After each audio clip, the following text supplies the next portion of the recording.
रचित सर, एक और स्टॉक जो आप हमारे लिए लेकर आए होंगे। बिल्कुल सर, एक और स्टॉक है सर डिक्सन टेक्नोलॉजीज।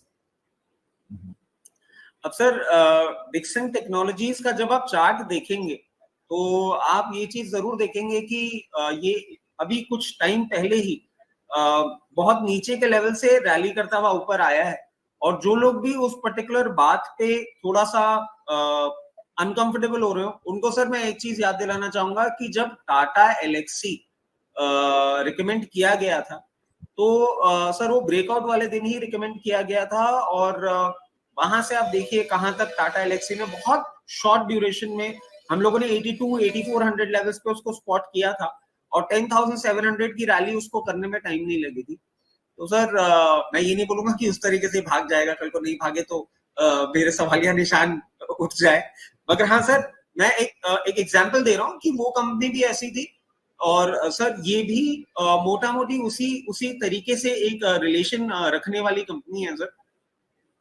अब सर इसका मैं थोड़ा सा आपको ब्रीफ दे देता हूँ, जैसे कि अभी मैं आपको सुब्रोस का दे रहा था सर, ये 1993 में बनी थी, मार्केट कैपिटलाइजेशन अच्छा है सर 26,887 करोड़। अगर हम देखें सर तो इसका जो मेन काम है इलेक्ट्रॉनिक मैन्युफैक्चरिंग सर्विसेज EMS जिसकी हम बात करते हैं इसका है। अब सर ये जो EMS कंसेप्ट है इसको हम थोड़ा सा समझ लेते हैं कि ये क्या करती है sir, manufacturing and design focus solution देती है। किन किन चीजों में, consumer durables, home appliance, lighting, mobile phones, security device, set top box, variables. और ये सर आज के टाइम में वो चीजें हैं जो किसी जमाने में लग्जरी हुआ करती थी, बट आज के टाइम जैसे कि मैं समझ पा रहा हूँ आपने भी हाथ में जो घड़ी पहन रखी है वो शायद वो वेरिएबल ही है सर। और अपन जिस लैपटॉप से बात कर रहे हैं, जिस फोन से बात करते हैं, ये सारी की सारी वो चीजें हैं जो अब हमारी बेसिक नेसेसिटी बनती जा रही है, और उसमें सर एक ये मेजर प्लेयर है सर, ये OEM भी है और ODM भी है। OEM होता है सर ओरिजिनल इक्विपमेंट मैन्युफैक्चरर, और ODM होता है ओरिजिनल डिजाइन मैन्युफैक्चरर। अब इसका मैं आपको डिफरेंस बता देता हूं। अपने कस्टमर्स के लिए कुछ कंपनीज के लिए ये प्रोडक्ट भी खुद बनाती है और वो कंपनीज ब्रांडिंग करके मार्केट में उसको सेल करती हैं। कुछ कंपनीज के लिए ये प्रोडक्ट पूरा डिजाइन करती हैं, पूरा R&D करती हैं, और उसके बाद वो कंपनीज इनसे प्रोटोटाइप लेके, इनसे डिजाइन लेके और फिर अपने यूनिट्स में मैन्युफैक्चरिंग करती है। तो ये सर इन दोनों चीजों में ये कंपनी का एक बहुत स्ट्रॉन्ग फोटे है, और आज के टाइम में आप देखें तो डिक्सन टेक्नोलॉजीज अपने सेगमेंट में एक मार्केट लीडर के तौर पे उभरती भी आ रही है। अब सर एक और चीज देखते हैं, अब हम आ जाते हैं प्रमोटर होल्डिंग पे। तो सर प्रमोटर होल्डिंग है 34.3%, FIIs में भी डोमेन पे भी ठीक है सर, डिसेंट है 15.08%। DIS थोड़ा कम है सर, यहाँ पे थोड़ा इंटरेस्ट बन सकता है in time to come 8.07%। Public domain पे अच्छा है सर 42.46%। ये तो हो गई सर इसकी होल्डिंग की बात। और इसमें सर आप देखें तो प्रॉफिट ग्रोथ अच्छा रहा है पास 3 साल के लिए 38.66%। रेवेन्यू ग्रोथ प्रॉफिट ग्रोथ के साथ अच्छा ही रहा है 43.63%। सर और मजे की बात, हम हमेशा ऑटो इंसेलरी या ऑटोमोबाइल कंपनी में कैश कन्वर्जन साइकिल की बात करते थे, मगर कैश कन्वर्जन साइकिल की बात मैं इसमें भी करूंगा सर। -1.46 डेज है। कैश मैनेजमेंट भी कंपनी का अच्छा है इसमें, मगर सर एक प्रॉब्लम है जो मैं जरूर शेयर करना चाहूंगा सर। इस कंपनी के जब हम रिसर्च कर रहे थे तो हमारे सामने एक चीज आई थी जिसको हम बोलते हैं कंटीजेंट लायबिलिटी। सर ये वो लायबिलिटी होती है जो in time to come arise हो सकती है by any of the actions which are not certain. अब अगर हम ये समझें कि एग्जैक्टली क्या मतलब हो इस बात का, और सर वो फिगर है 1564 करोड़ रुपए का।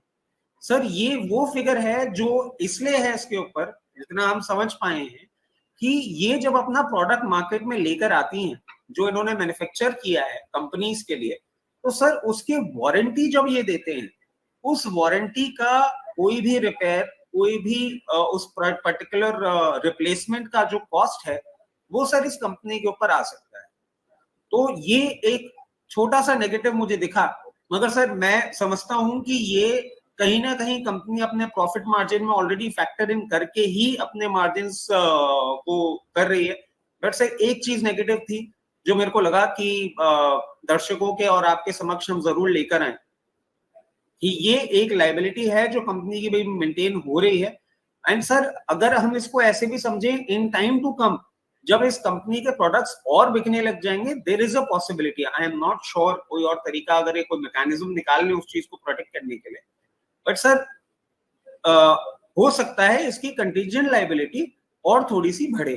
सॉरी, इसमें सर मैं एक और चीज ऐड करना चाहूंगा। जब हम डिक्सन टेक्नोलॉजीज की बात कर रहे हैं सर, आज के टाइम में इसका जो क्लाइंट बेस है वो है पैनासोनिक इंडिया, फिलिप्स और हायर, सूर्य रोशनी, गोदरेज, सैमसंग, लॉयड।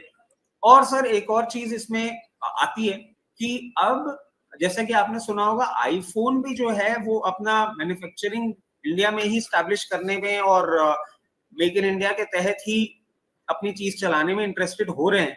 सर मैं समझता हूं कि ये अगर डिक्सन टेक्नोलॉजीज उस चीज को गो थ्रू सही से कर लेती है, हो सकता है इसके लिए एक वैल्यू अनलॉकिंग का एक और पैरामीटर बन जाए।